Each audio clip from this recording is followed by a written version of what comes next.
हाँ जी, तो करें start. Welcome back coder army हमारी इस जावा की सीरीज में। और आज हम एक्सेप्शन हैंडलिंग को स्टार्ट करने जा रहे हैं। ये बहुत ही ज़्यादा इंपॉर्टेंट टॉपिक है जावा में, आपको पता ही होगा, और बहुत ही ज़्यादा इंटरेस्टिंग तो है ही, राइट। तो चलो बिना किसी देरी के स्टार्ट करते हैं। हाँ जी, तो क्या है हमारी एक्सेप्शन हैंडलिंग? सबसे पहले ना ऐसे समझो कि जब भी आप जावा में कोई प्रोग्राम लिखते हो, राइट, तो लेट्स से ये है आपका सोर्स कोड, आपने जावा में कोई प्रोग्राम लिखा हुआ है, पर हमेशा चीज़ें ना वैसे वर्कआउट नहीं करती जैसे आपने प्लान किया होगा, राइट। जैसे फॉर एग्जाम्पल कभी होगा कि आपने यूज़र से कुछ इनपुट एक्सपेक्ट किया होगा और यूज़र ने रॉन्ग इनपुट डाला होगा। तो let's say user enters wrong input, right. और लेट से आपने कोई फाइल को एक्सेस करने की कोशिश की और वो फाइल मिसिंग है, वो एग्जिस्ट ही नहीं करते, तो फाइल इज मिसिंग, राइट। तो ऐसे बहुत सारी सिचुएशन हो सकती है जहां चीजें वैसे वर्कआउट ना करें जैसे आपने प्लान किया है, राइट। लेट से आपने कोई नंबर को डिवाइड कर दिया बाय जीरो, है ना, तो डिवाइड बाय जीरो ये बहुत कॉमन है, ठीक है। ये आपने नोइंगली नहीं किया, लेट से आपने न्यूमिनेटर और डिनोमिनेटर एक्सपेक्ट किया यूजर से और यूजर ने डिनोमिनेटर में जीरो डाल दिया। तो ऐसे बहुत सारी सिचुएशन हो सकती है हमारे प्रोग्राम में जहां पे चीजें वैसे वर्कआउट नहीं करेगी जैसे हमने प्लान की थी, राइट। अब देखो, ना तो आप एक गॉड लेवल प्रोग्रामर हो, ठीक है, आपसे गलतियां हो सकती है, और जो आपका यूजर है ना वो भी कोई गॉड लेवल यूजर नहीं है, ठीक है। इनफैक्ट यूजर्स को तो मान के चलना चाहिए उनका आईक्यू डबल डिजिट में है। हम उनको कहेंगे कुछ और वो करेंगे कुछ और। हम उनको बोलेंगे भाई एक फील्ड है उसमें अपनी एज डालो, उसमें वो अपना रोल नंबर डाल देंगे, हो सकता है, ठीक है। हमें हर सिचुएशन के लिए तैयार होना चाहिए। अब ना जावा ने ये जो सिचुएशंस आती है, जो प्रॉब्लम्स आती है, इनको कैटेगराइज कैसे किया? तो जावा ने कहा ये जितनी भी प्रॉब्लम्स है ना कोड में जो आ सकती हैं, राइट, हो सकता है कभी यूजर इनपुट गलत डाल दे, फाइल ना मिले, जैसे हमने ऊपर डिस्कस किया, जितनी भी प्रॉब्लम्स दुनिया में हो सकती हैं एक लैंग्वेज के अंदर, जितनी भी प्रॉब्लम्स जावा के अंदर आ सकती हैं, जावा ने उसे कैटेगराइज किया दो पार्ट्स में। एक को उसने कहा एरर और एक को उसने कहा एक्सेप्शन, कुछ ऐसे, ठीक है। तो उसने ना इस पार्ट्स में डिवाइड किया, एरर्स एंड एक्सेप्शंस। अब एक बार समझते हैं कि एक्सेप्शंस क्या होते हैं, एरर क्या होते हैं, और हम क्यों एक्सेप्शन हैंडलिंग पढ़ते हैं, हम एरर हैंडलिंग क्यों नहीं पढ़ते, ठीक है। तो एक बार ना एक्सेप्शन से स्टार्ट करते हैं। तो सबसे पहले व्हाट इज एन एक्सेप्शन? अब देखो, एक्सेप्शन ना जावा में एक ऐसी सिचुएशन है जो रिकवरेबल है या फिर फिक्सेबल है। बेसिकली कहने का मतलब ये कि अगर जावा के प्रोग्राम में कभी कोई एक्सेप्शन आती है तो आप उसे रिकवर कर सकते हो एज अ प्रोग्रामर या उसको फिक्स कर सकते हो एज अ प्रोग्रामर, ठीक है। तो अगर मैं इसकी डेफिनेशन लिखूं तो कुछ इस तरह की आएगी कि कोई भी एक रिकवरेबल या हैंडलेबल एबनॉर्मल कंडीशन जो ऑकर होती है ड्यूरिंग प्रोग्राम एग्जीक्यूशन। तो जब आपका प्रोग्राम चल रहा होता है तो हो सकता है कोई ऐसी प्रॉब्लम जिसको आप रिकवर कर सकते हो या हैंडल कर सकते हो, उसको हम जनरली बोलते हैं एक्सेप्शंस। अब देखो, जावा में ना हर चीज, जैसे कि हमने डिस्कस किया था, एक ऑब्जेक्ट होती है, क्योंकि जावा एक ऑब्जेक्ट ओरिएंटेड लैंग्वेज है। तो जावा में ये जो एक्सेप्शन है ना, ये सिर्फ एक आइडिया नहीं है, सिर्फ एक प्रॉब्लम नहीं है, ये एक्चुअली एक ऑब्जेक्ट है। तो होता क्या है कि जब भी जावा में आपको कोई एक्सेप्शन आती है तो जावा उसका एक ऑब्जेक्ट क्रिएट करता है। तो बेसिकली जावा एक्सेप्शन का एक ऑब्जेक्ट क्रिएट करता है और वो आपको थ्रो करता है। थ्रो करने का मतलब आपको रिटर्न करता है, राइट। अभी हम देखेंगे वो फ्लो कैसे होता है। तो बेसिकली जावा में एक्सेप्शन एक ऑब्जेक्ट है जो ये बताता है स्पेसिफिकली कि आपके फ्लो ऑफ कंट्रोल में कोई प्रॉब्लम आई है, और वो प्रॉब्लम ना रिकवरेबल है या हैंडलेबल है, आप उसे सॉल्व कर सकते हो अगर आप कोड में कुछ चेंजेस कर दो तो। इसका सबसे कॉमन एग्जांपल होता है, ठीक है, डिवाइड बाय जीरो। आप देखो, कभी भी अगर आप अपने कोड में ऐसे लिखते हो, लेट से आपने लिखा int num equal to a by b, और आपको पता है मैथमेटिकली अगर ये जो डिनोमिनेटर है बी ये जीरो हो गया तो ये डिवीजन वैलिड ही नहीं रहेगा, राइट। पर अगर आपने गलती से लिख दिया, लेट से थ्री ए की जगह लिख दिया और बी की जगह लिख दिया जीरो, है ना, तो कंप्यूटर में क्या होता है, इसको हम बोलते हैं divide by zero error, divide by zero. जैसे ही हमारा फ्लो ऑफ कंट्रोल ये वाली लाइन देखेगा वो कहेगा ये तो इलीगल है, ये होना ही नहीं चाहिए, वो यहाँ पे थ्रो कर देगा एक एक्सेप्शन, और इस एक्सेप्शन का नाम है एरिथमेटिक एक्सेप्शन, कुछ ऐसे। अब देखो, जैसे हमने ऊपर डिस्कस किया ना, ये जितनी भी एक्सेप्शंस है ये सब रिकवरेबल है। तो ये रिकवरेबल ऐसे है कि लेट से एक एक्सेप्शन आती है कि आपको फाइल नहीं मिली, फाइल इज मिसिंग, राइट। हमने जैसे ऊपर डिस्कस किया था कि फाइल इज मिसिंग, मिसिंग। तो उसकी जगह उसको रिकवर करने के लिए आप क्या कह सकते हो? आप सोचो, हम क्या कहेंगे, हम बोल देंगे भाई फाइल नॉट फाउंड, है ना। लेट से यूजर ने कोई रॉन्ग इनपुट एंटर किया, तो रॉन्ग इनपुट यूजर ने एंटर किया, उसको सॉल्व करने के लिए हम क्या कर सकते हैं, भाई यूजर से रीट्राई करवा लेंगे, राइट। ऐसी सिचुएशन को ना हम अपने कंट्रोलेबल वे में हैंडल कर सकते हैं या उसको अवॉइड कर सकते हैं, उसे रिकवर हो सकते हैं, है ना। अब जैसे आपने बोला, अगेन इसी का एग्जाम्पल लेते हैं, डिवाइड बाय जीरो, ठीक है, ये एक एक्सेप्शन है, ये होना नहीं चाहिए, ठीक है। तो क्या करेंगे, हम यूजर को करने ही नहीं देंगे। तो अगर हम यूजर से ए और बी एंटर करवा रहे हैं, हम कोशिश करेंगे कि जैसे यूजर अगर बी में जीरो डालेगा हम उसको बोल देंगे भाई बी में जीरो अलाउड नहीं है, कुछ और नंबर डालो, राइट। इसीलिए एक्सेप्शन हैंडलिंग एग्जिस्ट करती है, क्योंकि एक्सेप्शन को हम हैंडल कर सकते हैं, राइट। अब देखते हैं कि हमारी एरर्स क्या होते हैं, जो जावा में दूसरी क्लासिफिकेशन है प्रॉब्लम की, ठीक है। अब देखो एरर्स ना सीरियस चीज है, ये एक एक्सेप्शन की तरह नहीं जो आप हैंडल कर सकते हो या जिससे रिकवर हो सकते हो। तो जब जावा कहता है कि प्रोग्राम में कोई एरर आया है, तो एरर का मतलब जावा के अकॉर्डिंग कोई एक सीरियस प्रॉब्लम है जिसको आप रिकवर भी नहीं कर सकते, या आपका जो बिजनेस लॉजिक है, जो आपने कोड लिखा होगा ना बेसिकली, वो इसको हैंडल करने के लिए बना भी नहीं होगा, ठीक है। उसे रिकवर नहीं किया जा सकता, वो आ गया तो आ गया, ठीक है। फॉर एग्जाम्पल जनरली हम इसको ब्रॉडली दो पार्ट्स में कैटेगराइज करते हैं, और भी होते हैं पर मेन होता है let's say out of memory error, और एक होता है स्टैक ओवरफ्लो एरर। अब देखो ये क्या होता है, मैंने आपको बताया था ना, हमारे पास दो तरह की मेमोरी होती है, एक होती है हमारे पास हीप मेमोरी, एक होती है हमारे पास स्टैक मेमोरी। ये स्टैक है, ये हीप है, ठीक है। अब out of memory error simply कहता है कि ये जो आपकी हीप मेमोरी है ना, ये भर गई, तो आपका प्रोग्राम या आपका जो लॉजिक है, जो भी हीप मेमोरी कंज्यूम करता होगा, वो सारी भर चुकी है, ठीक है। उस केस में आप नए ऑब्जेक्ट्स क्रिएट कर नहीं सकते, तो जावा थ्रो कर देगा आउट ऑफ मेमोरी एरर। और सेम अगर स्टैक ओवरफ्लो एरर इसका उल्टा है, अगर आपकी स्टैक मेमोरी पूरी की पूरी भर गई है, तो जावा थ्रो कर देगा स्टैक ओवरफ्लो एरर। अब इन दोनों सिचुएशन से बचने का कोई तरीका नहीं है, आप अपने कोड में से थोड़ी हैंडल कर लोगे, राइट। तो जब भी जावा कोई एरर थ्रो करता है, इसका मतलब आप उससे रिकवर नहीं कर सकते, ये एक सीरियस प्रॉब्लम है। इनफैक्ट जावा में क्योंकि हर चीज ऑब्जेक्ट है, तो एरर्स भी हमारे ऑब्जेक्ट ही हैं, राइट। तो जावा या तो एक्सेप्शन का ऑब्जेक्ट थ्रो करेगा या फिर एरर का ऑब्जेक्ट थ्रो करेगा, डिपेंडिंग अपॉन हमारे जो कोड है उसमें किस तरह की प्रॉब्लम आई है। तो एक बार ना हम देखते हैं कि जावा में एक्सेप्शन कैसे आती है, और एक बार देखते हैं कि एरर कैसे आता है। हम दोनों को एक बार सिमुलेट करने की कोशिश करते हैं। तो एक्सेप्शन का तो बहुत सिंपल तरीका है, मैं लेट से लिखता हूँ इंट नम इक्वल टू, मैं नंबर को 0 से डिवाइड कर लेता हूँ, लेट से 5/0, मैंने सिंपली 0 से डिवाइड कर लिया, और लेट से मैं प्रिंट करने की कोशिश कर रहा हूँ नम, ठीक है। तो मैं एक्सपेक्ट कर रहा हूँ जैसे ही मेरा कोड चलेगा, मुझे डिवाइड बाय 0 या फिर एरिथमेटिक एक्सेप्शन आनी चाहिए। तो देखो बिल्कुल आ गई एरिथमेटिक एक्सेप्शन, और आगे लिखा भी हुआ है डिवाइड बाय 0, ये एक्सेप्शन का मैसेज होता है। अब इसको डिकोड करेंगे, जो पूरी की पूरी लाइन आती है ना, इसको कैसे रीड करते हैं, ठीक है। अभी बस ये देख लो कि हमें एक java.lang.arithmetic एक्सेप्शन थ्रो हुई है, ओके। और अगर हमें एरर को सिमुलेट करना हुआ तो जनरली वो हमें वो जावा करने नहीं देगा, पर अगर मैं कोशिश करूं कि मैं क्या करूं, मेन को रिपीटेडली कॉल करता रहूं, मेन को कॉल करता रहूं, let's say recursively arguments pass करके, तो देखो आपके कंपाइलर में, आपके आईडी में क्या होगा, वो कुछ टाइम बाद अपने आप रुक जाएगा, क्योंकि उसको पता है कि भाई ये तो रिकर्सिव कॉल है, आपकी मेमोरी फुल आउट कर देगा। अगर मैं इसको रन करके दिखाऊं आपको, तो ये देखो इसने अपने आप ही यहाँ पे रोक दिया, बहुत टाइम तक ये कोड चला, देखो यहाँ पे आप देख सकते हो कितने देर तक चला, राइट। उसके बाद अपने आप ही रुक गया, और जनरली ये केस इसलिए हुआ कि इसलिए रुक गया कि हमारी मेमोरी फुल हो गई थी, राइट। तो जावा को वहां पे एरर थ्रो करना था। तो ये दो ही चीजें हैं, एक्सेप्शंस और एरर्स, ये दो तरह की प्रॉब्लम्स हैं जो हमारे जावा के अंदर आ सकते हैं, और दोनों के दोनों ही ऑब्जेक्ट्स हैं। अब ना एक बार देखते हैं कि हमें एक्सेप्शन को हैंडल क्यों करना है, ठीक है। तो बेसिकली हम देखते हैं वाई एक्सेप्शन हैंडलिंग, ठीक है। ये बहुत इंपॉर्टेंट है। उसके लिए हम क्या करते हैं, लेट से अपना वही वाला सिमुलेट करते हैं, हम डिवाइड बाय 0 वाला, हम एक नंबर ले लेते हैं इंट ए, और लेट से इस पे ले लेते हैं 5, और एक नंबर ले लेते हैं इंट बी, उसमें ले लेते हैं लेट से 0, और हम क्या करते हैं, और लेट से हम सिंपली इसे प्रिंट करने की कोशिश कर रहे हैं ए बाय बी, जो भी आएगा ऑब्वियसली हम पता डिवाइड बाय 0 आएगा, और यहाँ पे हमें एक्सेप्शन आ जाएगी। एक काम करते हैं, ये सब होने से पहले हम स्क्रीन पे प्रिंट करते हैं लेट से स्टेप 1 कि अभी हम यहाँ पे हैं, इस स्टेप पे हैं, ठीक है। फिर ये हुआ होगा, और लेट से इसके बाद हम प्रिंट करते हैं स्टेप 2, कुछ ऐसे, ठीक है। जब हम यहाँ पे आए होंगे, जब ये हो गया होगा, एक्सेप्शन आ गई होगी, उसके बाद हमने प्रिंट किया स्टेप 2।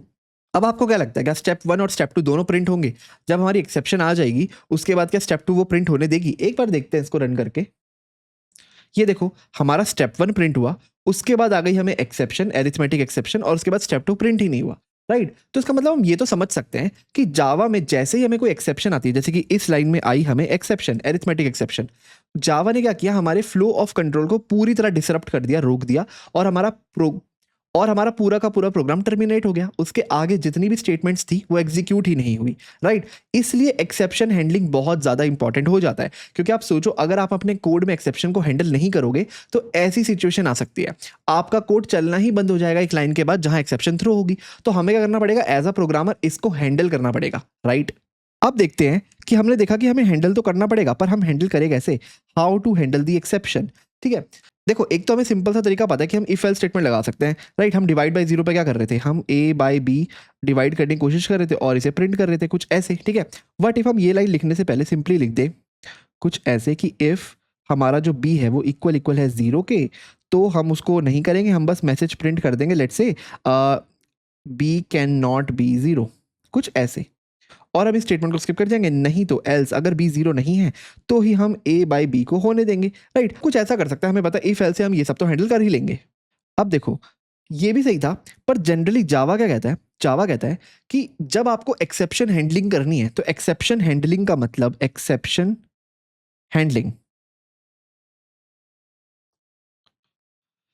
अब इसका मतलब ये नहीं होता कि जो भी प्रॉब्लम्स आ रही थी, एक्सेप्शंस आ रही थी, आप उन्हें रिमूव कर दो, राइट, अपने कोड में से आने ही ना दो, बल्कि इसका मतलब होता है कि जब वो एक्सेप्शन आए तो आप ये डिसाइड कर पाओ कि एग्जैक्टली होना क्या चाहिए मेरे कोड में, है ना, मेरे फ्लो ऑफ कंट्रोल को कहाँ जाना चाहिए अगर कोई एक्सेप्शन आती है, राइट।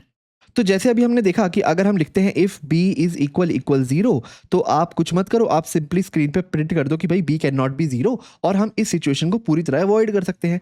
इसको हम बोलते हैं, हमने लिया प्रिवेंटिव मेजर, प्रिवेंटिव मेजर, है ना, हमने कहा ये हम होने ही नहीं देंगे, हम प्रिवेंट कर देंगे इसको होने से, राइट। ये भी सही तरीका है, इसको इनफैक्ट हम बोलते हैं ग्रेसफुल हैंडलिंग। आपने ग्रेसफुली हैंडल कर दिया अपने जावा में एक्सेप्शंस को, आपने उसको प्रिवेंट कर दिया, होने ही नहीं दिया, होने से रोक दिया, क्योंकि ये कंडीशन सस्टेनेबल ही नहीं है, राइट। कभी होना ही नहीं चाहिए कि बी जो हमारा डिनोमिनेटर है वो कभी भी जीरो हो जाए, ओके। तो कोर आइडिया तो देखो इतना ही है कि अगर आप एक्सेप्शन हैंडलिंग नहीं करते, अगर आप ये नहीं करते, जैसे ही अभी हमने कोड में भी देखा था, हमने पहले स्टेप 1 प्रिंट करने की कोशिश की, फिर ए बाई बी को डिवाइड किया, और फिर स्टेप 2 को प्रिंट करने की कोशिश की, हमने कोई एक्सेप्शन हैंडल नहीं किया, हमें पता है स्टेप 1 प्रिंट हुआ, ए बाई बी यहाँ पे एक्सेप्शन आ गई, और स्टेप 2 प्रिंट ही नहीं हुआ। तो अगर हम एक्सेप्शन को हैंडल नहीं करेंगे तो जो हमारा जेवीएम है ना, वो खुद से हर चीज़ डिसाइड कर लेगा, ठीक है। जहाँ पे डिसाइड करने का मतलब क्या होता है कि जैसे एक्सेप्शन आती है वो हमारे फ्लो ऑफ कंट्रोल को पूरी तरह रोक देगा, हमारे कोड को क्रैश कर देगा, ठीक है। तो जेवीएम डिसाइड्स एवरीथिंग। तो बेसिकली अगर जेवीएम ही हर चीज़ डिसाइड कर रहा है तो हमने तो अपना कंट्रोल खो दिया ना अपने प्रोग्राम से, राइट। इसीलिए कहते हैं कि हमें एक्सेप्शन को हैंडल हमेशा करना चाहिए, क्योंकि अगर आप एक्सेप्शन को हैंडल करोगे तो आप कंट्रोल लोगे अपने कोड का, ना कि जेवीएम। आप डिसाइड करोगे क्या होना चाहिए अगर एक्सेप्शन आती है, या क्या आप उसे प्रिवेंट ही करना चाहते हो। फॉर एग्जाम्पल जब हम लिखा था कि if b is equal equal zero, है ना, ये करने ही मत दो, तो ये आपने प्रिवेंट कर दिया एक्सेप्शन को होने से। इसके अलावा भी अभी तरीके जो भी हम देखेंगे कि जो प्रिवेंटिव मेजर नहीं है, थोड़े अलग तरीके हैं, पर कहने का मतलब ये कि आप एक्सेप्शन को खुद से हैंडल तो कर रहे हो, राइट। तो अब सोचो ना, अगर आप अपने कोड में एक्सेप्शन को खुद हैंडल करते हो तो फ्लो ऑफ कंट्रोल आपके हिसाब से चलेगा, है ना। आप डिसाइड करोगे मेरे कोड का फ्लो ऑफ कंट्रोल क्या होना चाहिए, डीबगिंग इजी हो जाएगी, क्योंकि आपको पता है आपने अपने प्रोग्राम में किस तरह से एक्सेप्शन को हैंडल किया हुआ है, राइट। और सबसे इंटरेस्टिंग बात, यूज़र एक्सपीरियंस हमेशा बेटर रहता है, यूज़र एक्सपीरियंस, क्योंकि कोई भी किसी भी एप्लीकेशन पे क्रैश नहीं चाहता। आप सोचो आपने एक रेस्टोरेंट एप्लीकेशन बिल्ड की है जिसमें ना आप एक रेस्टोरेंट के सारे मेन्यू आइटम्स दिखाते हो, पर इमेजिन करो जैसे आपने मेन्यू आइटम्स फेच करने की कोशिश की ना डेटाबेस से, राइट। तो लेट्स से ये आपकी एप्लीकेशन है, ठीक है, ये आपकी एप्लीकेशन है, ये आपका सर्विस है, और ये आपका डेटाबेस है। आपने यहाँ से मेन्यू आइटम्स फेच करने की कोशिश की डेटाबेस से, और किसी रीज़न से यहाँ पे कनेक्शन अच्छे से बना नहीं, ठीक है, तो एसक्यूएल एक्सेप्शन आपको आ सकती है। अगर आपने इस एक्सेप्शन को हैंडल नहीं किया तो क्या होगा, वो एक्सेप्शन आप यूजर को गलती से फ्रंट एंड पे दिखा दोगे, क्योंकि जावा का पूरा प्रोग्राम आपका क्रैश हो जाएगा, आपने तो हैंडल ही नहीं किया। तो यूजर को आ गई एक्सेप्शन, अब यूजर को तो कुछ समझ ही नहीं आ रहा एक्सेप्शन है क्या, है ना। तो अगर हमने इसे हैंडल कर लिया होता ग्रेसफुली, और अगर हमने इसे हैंडल कर लिया होता ग्रेसफुली, हम पहले ही चेक कर लेते कि कनेक्शन क्या इस्टेब्लिश हो पाया है या नहीं, और अगर नहीं हो पाया तो हम यूजर को एम्प्टी लिस्ट दिखा दे, कम से कम ये दिखा दे कि रेस्टोरेंट में अभी मैं आइटम्स को फेच नहीं कर पा रहा due to some technical issue, थोड़ी देर बाद ट्राई करते, हम थोड़ी देर बाद ट्राई कर सकते हैं, राइट। तो ये कुछ यूजर के एक्सपीरियंस है जो बेटर करता है अगर आप एक्सेप्शंस को अच्छे से हैंडल कर पाते हो। अब एक्सेप्शन को हैंडल कैसे करते हैं वो सीखने से पहले ना हम ये समझते हैं कि जो एक्सेप्शन आ रही है वो हमें समझा क्या रही है, वो हमें क्या बता रही है। हमने देखा था स्क्रीन पे कुछ आया था एक्सेप्शन इन मेन थ्रेड, है ना, फिर उसका कुछ नाम आया अरिथमेटिक एक्सेप्शन, और फिर एक दो लाइन प्रिंट हुई। एक बार वो समझते हैं अच्छे से कि एक्सेप्शन जो आ रही है वो कहना क्या चाहती है। तो देखो अपने बिल्कुल सिंपल उसी लाइन से चलते हैं कि लेट्स से हमारे पास दो नंबर थे, इंट ए और इंट बी, ठीक है।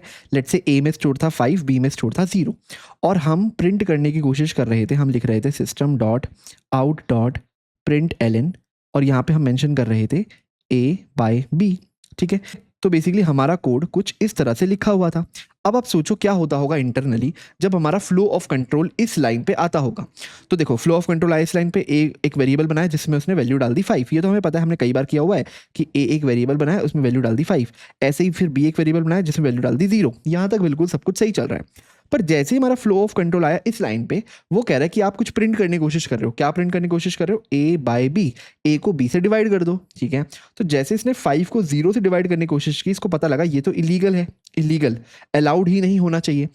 अब मैंने क्या कहा था, जैसे ही जेवीएम को पता लगा ये इलीगल है, जावा इंटरनली या जेवीएम इंटरनली क्या करेगा, एक एक्सेप्शन को थ्रो करेगा। और जावा में एक्सेप्शन एक ऑब्जेक्ट होता है, तो जेवीएम कुछ इंटरनली ऐसे करेगा, मैं इसको सही से लिखता हूँ कि जेवीएम कहेगा कि मुझे एक एक्सेप्शन थ्रो करनी है, और थ्रो करने का मतलब होता है एक्सेप्शन आपको लाके देनी है। अगर एक्सेप्शन एक ऑब्जेक्ट है तो उसे ऑब्जेक्ट क्रिएट करना पड़ेगा, ठीक है। और क्रिएट करने के लिए हम यूज करते हैं न्यू कीवर्ड, तो वो कुछ अंदर से ऐसे लिखेगा कि न्यू एरिथमेटिक एक्सेप्शन, क्योंकि हमें यही आती है, तो वो एरिथमेटिक एक्सेप्शन ऐसे कुछ लिखेगा, कुछ इस तरीके से। अब यहाँ पे ना ये जो कंस्ट्रक्टर हमने कॉल किया है न्यू एरिथमेटिक एक्सेप्शन, यहाँ पे पास करेगा वो एक मैसेज। अब जनरली जो प्री डिफाइंड एक्सेप्शन है जावा में, जैसे वन ऑफ द एक्सेप्शन है एरिथमेटिक एक्सेप्शन, तो आप मान लो एरिथमेटिक एक्सेप्शन एक प्री डिफाइंड एक्सेप्शन है। जब भी आप ए को बी से डिवाइड करोगे जिसमें बी 0 होगा तो ये जरूर आएगी, उसमें ना आपको एक प्री डिफाइंड मैसेज जरूर दिखेगा, ठीक है। और वो मैसेज ये होगा, अगर मैं इसको लिखूं तो मैसेज होगा डिवाइड बाय 0, ठीक है। ये वाला मैसेज आपको जरूर दिखेगा। ये जावा ने इंटरनली लिखा हुआ है, तो ये क्या करता होगा, एरिथमेटिक एक्सेप्शन क्रिएट करता होगा बाय पासिंग दिस मैसेज, और ये थ्रो करता होगा। थ्रो करने का मतलब क्या होता है, करने का मतलब सिंपली होता है कि हमारे फ्लो ऑफ कंट्रोल को या हमारे प्रोग्राम के एग्जीक्यूशन को स्टॉप कर दो, उसे टर्मिनेट कर दो, यानी कि इसके बाद की लाइन कोई भी एग्जीक्यूट नहीं होगी। एक बार अगर आपने अपने फ्लो ऑफ कंट्रोल को स्टॉप कर दिया, फिर ये सर्च करो कि कौन इस एक्सेप्शन को हैंडल कर पा रहा है, या क्या हमने अपने कोड में एक्सेप्शन को हैंडल किया भी है, राइट। अभी हम देखते हैं कि एक्सेप्शन को हैंडल कैसे करते हैं, वो बात की बात है। क्या अभी हमने इस कोड में एक्सेप्शन को हैंडल किया? आंसर है बिल्कुल नहीं। तो जैसे ही हमारा फ्लो ऑफ कंट्रोल यहाँ पहुंचा, जावा ने क्रिएट किया new arithmetic exception divide by 0, ये हमारी प्रॉब्लम आ गई। अब जेवीएम ढूंढेगा कि हमारी इस एक्सेप्शन को हमारे कोड में किसी ने हैंडल किया है। अब कैसे ढूंढेगा वो एक एक करके टॉप ऑफ द स्टैक जाता जाएगा। अब टॉप ऑफ द स्टैक हम कैसे जाते हैं अभी देखेंगे, और अगर किसी ने भी हैंडल किया होगा तो ठीक है, और नहीं हैंडल किया होगा तो वो हमें एक्सेप्शन को स्क्रीन पे प्रिंट कर देगा, थ्रो कर देगा एक तरह से, ठीक है। पूरा का पूरा हमारा प्रोग्राम टर्मिनेट तो ऑलरेडी हो ही चुका होगा। अब इस तरीके को हम कहते हैं डिफॉल्ट एक्सेप्शन हैंडलिंग, राइट। क्योंकि हमने खुद से एक्सेप्शन को हैंडल नहीं किया, तो जेवीएम ने खुद से कर दिया default exception handling. Default exception handling कुछ भी नहीं है, आपने नॉर्मल फ्लो ऑफ कंट्रोल को ब्रेक करो, सर्च करो टॉप ऑफ द स्टैक क्या किसी ने एक्सेप्शन को हैंडल किया है। अगर किया है तो बहुत अच्छी बात है, नहीं किया तो एक्सेप्शन को स्क्रीन पे प्रिंट कर दो। अब ये टॉप ऑफ द स्टैक या कॉल स्टैक होता क्या है, एक बार वो समझते हैं। देखो, हमने ये पहले भी डिस्कस किया था, और मेमोरी मैनेजमेंट में और अच्छे से डिस्कस करेंगे कि लेट से ये है आपका मेन मेथड, ठीक है। और आपका मेन मेथड ना कॉल करता है एक दूसरे मेथड लेट से ए को, मेथड ए, और ये कॉल करता है लेट से मेथड बी को, मेथड बी, ठीक है। तो आप इसको ऐसे इमेजिन कर सकते हो कि हमारी जो अंदर से स्टैक मेमोरी होती है ना, स्टैक मेमोरी, उसके अंदर ये एक एक करके पुश हो रहे हैं, राइट। तभी तो हमारे जेवीएम को पता लगेगा कि अभी करंटली मैं कौन से मेथड को एग्जीक्यूट कर रहा हूं, राइट। तो सबसे पहले जैसे हमने कॉल किया मेन मेथड, राइट, ये तो जेवीएम ने खुद से कॉल कर दिया, ये हमें पता है जेवीएम मेन मेथड कॉल करता है और मेन मेथड का ही कोड एग्जीक्यूट होना शुरू होता है। तो सबसे पहले क्या हुआ होगा, हमारे स्टैक में आ गया होगा मेन मेथड, मेन मेथड, ठीक है। उसके बाद मेन ने क्या किया, मेथड ए को कॉल किया, तो हमारे स्टैक में चढ़ गया मेथड ए, कुछ इस तरीके से। मेथड ए ने मेथड बी को कॉल किया, तो अगेन इसके बाद हमारे स्टैक में चढ़ गया मेथड बी, मेथड बी, कुछ इस तरीके से। अब आप इमेजिन करो हमारा मेथड बी खत्म हो गया, ठीक है। तो क्या होगा, हम वापस जाएंगे जिसने इस मेथड बी को कॉल किया था, मेथड ए को, ये तो हमने समझा हुआ है। तो इसका मतलब हम कह सकते हैं कि हमारा मेथड बी स्टैक से पॉप हो गया, ठीक है। तो हम इसको पॉप कर सकते हैं, ये हमारा हो गया पॉप, और हमारा टॉप ऑफ द स्टैक इस बार क्या हो गया, मेथड ए। अब हम आ चुके हैं मेथड ए में। अब जब मेथड ए भी खत्म हो जाएगा तो ये भी जाएगा अपने कॉलर के पास, है ना। तो हम मेथड ए को भी टॉप ऑफ द स्टैक से पॉप कर देंगे, ठीक है। तो यहाँ से हमने मेथड ए को भी निकाल दिया। अब अगर हम ध्यान से देखेंगे तो हमारा टॉप ऑफ द स्टैक पे क्या पड़ा है, सिर्फ मेन मेथड पड़ा है। जब ये मेन मेथड भी हमारा खत्म हो जाएगा तो हम अपने फ्लो ऑफ कंट्रोल को मेन से भी बाहर ले जाएंगे, और हम अपने स्टैक से मेन को भी हटा देंगे, कुछ ऐसा। और हम कहेंगे हमारा स्टैक एम्प्टी हो चुका है, यानी कि हमने अपने पूरे के पूरे कोड को रन कर दिया, राइट। यही होता है, मेन ने कॉल किया मेथड ए को, मेथड ए ने मेथड बी को, जैसे ये खत्म हुआ ये वापस गया मेथड ए में। अगर इसमें कुछ बचा था एग्जीक्यूशन तो एग्जीक्यूशन होगा, फिर मेथड ए भी खत्म हो जाएगा, फिर जाएगा मेन में, मेन के अंदर कुछ एग्जीक्यूशन बचा होगा तो वो खत्म होगा, नहीं तो मेन भी वापस हो जाएगा, राइट। तो ये है फ्लो ऑफ कंट्रोल। अब जैसे कि मैंने कहा था कि अगर कोई एक्सेप्शन आती है तो जेवीएम ढूंढता है कि क्या टॉप ऑफ द स्टैक तक जाते जाते किसी ने एक्सेप्शन को हैंडल किया है। इसका मतलब ये है कि लेट से हमारी जो एक्सेप्शन आई ना वो आई मेथड बी में।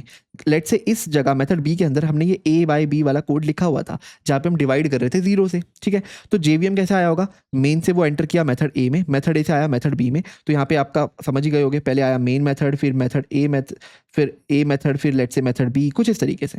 जैसे मेथड बी में थे यहाँ पे हमने ये वाली लाइन एग्जीक्यूट करने की कोशिश की, हमें आ गई एक एक्सेप्शन। अब जेवीएम ढूंढेगा कि क्या इस एक्सेप्शन को किसी ने हैंडल किया है। तो पहले वो क्या करेगा, अंदर से एक्सेप्शन का ऑब्जेक्ट बनाएगा, न्यू एरिथमेटिक एक्सेप्शन, जो भी हमने समझा एरिथमेटिक एक्सेप्शन, और यहाँ पे उस एक्सेप्शन का नाम पास कर देगा, जैसे कि डिवाइड बाय 0 कुछ ऐसे, और इसे थ्रो करने की कोशिश करेगा। अब थ्रो करने का मतलब देखेगा कि इस एक्सेप्शन को किसी ने हैंडल किया है क्या। सबसे पहले वो पूछेगा मेथड बी से, क्या तूने इस एक्सेप्शन को हैंडल किया, हमने नहीं किया होगा, ठीक है। फिर वो इसके ऊपर जाएगा, क्या मेथड ए ने हैंडल किया, हमने नहीं किया होगा। फिर उसके भी ऊपर जाएगा, क्या मेन ने हैंडल किया है, अगर मेन ने भी हैंडल नहीं किया होगा तो वो इसके ऊपर जाएगा और हमारे कंसोल पे पूरा का पूरा एक्सेप्शन प्रिंट कर देगा, ठीक है। इसी को हम कहते हैं कि हमारे टॉप ऑफ द स्टैक तक वो जाता है और एक्सेप्शन को प्रिंट करता है। इनफैक्ट वो पूरा का पूरा स्टैक ट्रेस प्रिंट करता है, जिसको हम कहते हैं स्टैक ट्रेस, ठीक है। क्या होता है स्टैक ट्रेस? तो स्टैक ट्रेस आप मान सकते हो पूरा का पूरा एक रिकॉर्ड है कि ये जो एक्सेप्शन यहाँ पे ऑकर हुई ना, वो किस फ्लो से ऑकर हुई। अभी हम उसको पढ़ना सीखेंगे कैसे आएगा। अब आपको एग्जैक्टली पूरी की पूरी रिपोर्ट बता देगा जब वो स्क्रीन में प्रिंट करेगा कि सबसे पहले एक्सेप्शन आई इस पर्टिकुलर लाइन पे, और ये पर्टिकुलर लाइन मेथड बी का पार्ट थी। मेथड बी का कॉलर कौन था? मेथड ए। मेथड ए का कॉलर कौन था? मेन। और मेन का कॉलर कोई नहीं था। तो ये पूरा का पूरा फ्लो था इस एक्सेप्शन को आने का। अब ना जैसे ही आप ये स्टैक ट्रेस पढ़ोगे आपकी डीबगिंग बहुत आसान हो जाएगी। आप समझ जाओगे कि एक्सेप्शन कहाँ आई, किस लाइन में आई, किस मेथड के अंदर आई, उस मेथड को किसने कॉल किया था, उस मेथड को किसने कॉल किया था, एंड सो ऑन। तो आप खुद से देख सकते हो आपको एक्सेप्शन को कहाँ हैंडल करना है, यहाँ पे या फिर यहाँ पे, ठीक है। ओके, एक बार ना कोड में चल के देखते हैं कि हमारे स्टैक ट्रेस दिखता कैसा है, आपको ज्यादा बेटर समझ आएगा। हाँ जी, तो अपने demo2.java में ना हम अपने कॉल स्टैक को देखने की कोशिश करते हैं। सबसे पहले वही काम करते हैं। लेट से इंट ए में लिया 5, इंट लेट से बी में लिया हमने 0, और इस वाली लाइन में लेट से हम प्रिंट करने की कोशिश करते हैं a डिवाइड बाई b, ठीक है। तो ये आपको पता है एक्सेप्शन की लाइन है। अभी हम सिर्फ मेन में कॉल कर रहे हैं, बाद में हम देखेंगे मेन ने मेथड ए को कॉल किया, मेथड ए ने मेथड बी को, उस तरीके से भी देखेंगे। पर जब हम इसको प्रिंट करते हैं तो जो हमारी स्टैक ट्रेस आती है ना, उसे पढ़ने की कोशिश करते हैं, ठीक है। अब देखो सबसे पहले लाइन प्रिंट होती है एक्सेप्शन इन थ्रेड मेन। हमें पता है जावा एक मल्टी थ्रेडेड लैंग्वेज है, ठीक है। हमारा जावा का प्रोग्राम मल्टीपल थ्रेड्स में रन होता है, वो हम मल्टी थ्रेडिंग में देखेंगे। पर अगर हम खुद से मल्टीपल थ्रेड्स नहीं भी बना रहे ना, तो जावा इंटरनली एक थ्रेड तो बनाता ही है जिसको वो बोलता है मेन थ्रेड। उस थ्रेड का नाम होता है मेन थ्रेड। तो ये जो अभी तक हम देखते आए थे ना, ये जो हमारा फ्लो ऑफ कंट्रोल, ये जो हमारा फ्लो ऑफ कंट्रोल चलता है, पहले ए को 5 असाइन किया, बी को 0 असाइन किया, और फिर ये स्टेटमेंट प्रिंट हुई, ये सब एक मेन थ्रेड के अंदर होता है, ठीक है। वो जब हम थ्रेड्स पढ़ेंगे आपको ज्यादा बेटर समझ आएगा। अभी आप बस इतना मान लो कि यहाँ पे इसने बस थ्रेड का नाम लिखा है कि जिस थ्रेड में ये एक्सेप्शन आई है, राइट। अगर हम मल्टीपल थ्रेड्स की बात करेंगे तो यहाँ पे हमें ये इन्फॉर्मेशन मिल जाएगी कि कौन सी थ्रेड की वजह से एक्सेप्शन आई है। ये मल्टी थ्रेडेड में बहुत इंपॉर्टेंट है। यहाँ पे तो एक ही थ्रेड है तो उसी में आई होगी ऑब्वियसली। उसके बाद देखो इसने एक्सेप्शन का नाम लिखा है, एक्सेप्शन का ऑब्जेक्ट java.lang.arithmetic exception। अब आपको पता है java.lang तो पैकेज है, ये तो इंपोर्ट होता है बाय डिफॉल्ट। इसको तो आपको कभी इंपोर्ट करने की जरूरत नहीं होती। अगर आपने पढ़ा होगा पिछली वीडियोस में भी हमने देखा था कि आपकी जो सिस्टम क्लास है, स्ट्रिंग क्लास है, वो सब lang पैकेज के अंदर आती है ना। इसके अंदर एक एरिथमेटिक एक्सेप्शन नाम का ऑब्जेक्ट बना हुआ है जो इसने हमें थ्रो किया हुआ है कि इसने इस तरह की एक्सेप्शन आई है। उस एक्सेप्शन का मैसेज है डिवाइड बाय 0 कि आप ये करने की कोशिश कर रहे थे। फिर देखो वो बताता है वो एक्सेप्शन एग्जैक्टली आई कहाँ, एट demo2.main। अब यहाँ पे आपको पता है demo2 क्या है? demo2 है क्लास नेम और मेन है मेथड नेम। तो ये आपको हमेशा किस फॉर्मेट में बताएगा एक्सेप्शन? ये आपको बताएगा कुछ इस तरीके से, ये आपको बताएगा class name dot method name. इस तरीके से आपको बताएगा कि एक्सेप्शन एग्जैक्टली आई कहाँ पे। हमारा क्लास नेम था demo2 और मेथड का नाम था मेन। उसके अंदर इसने बताया हमारी फाइल का नाम demo2.java। इस फाइल पे एरर आया, इसको भी हटा देते हैं।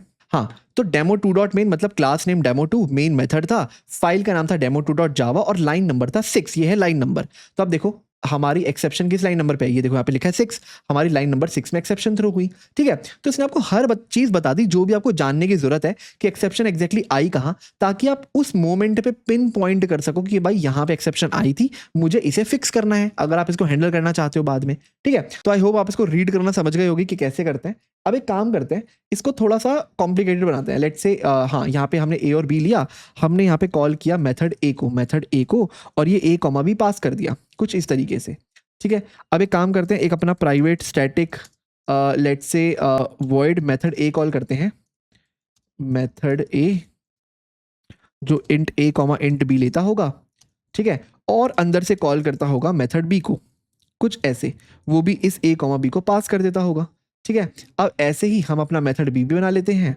कुछ ऐसे, यहाँ पे बस नाम चेंज कर देते हैं मेथड बी, वो भी 2 वेरिएबल लेता होगा। इंट मैंने कैपिटल लिखा हुआ है, हाँ INT इंट ए कॉमा इंट बी कुछ इस तरीके से। अब लेट्स से ये कॉल नहीं करेगा, ये सीधा स्क्रीन पे प्रिंट करेगा a डिवाइड बाय b कुछ ऐसे, ठीक है। तो मेन ने कॉल किया मेथड ए को, मेथड ए ने मेथड बी को, और मेथड बी ने हमारा एक काम किया जो एक्सेप्शन क्रिएट कर सकता है, ठीक है।